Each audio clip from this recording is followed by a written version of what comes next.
இலக்கம் 35. ஒரு பரிசு பொதி பின்வருமாறு 3 பொருட்கள் அடங்கத்தக்கதாக தயார் செய்யப்படுகின்றது.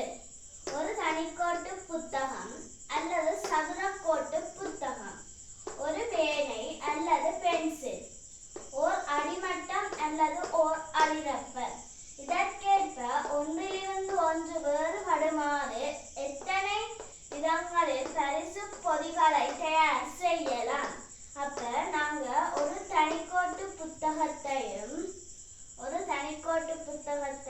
ஒரு பேனையையும் ஒரு அடிமட்டையும் தயார் செய்தால் ஒரு பரிசு பொதி.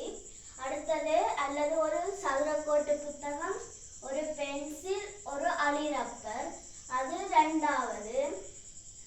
இனி தனிக்கோட்டு புத்தகம் ஒன்று, பென்சில் ஒன்று, அழிரப்பர் ஒன்று, அது இன்னும் ஒரு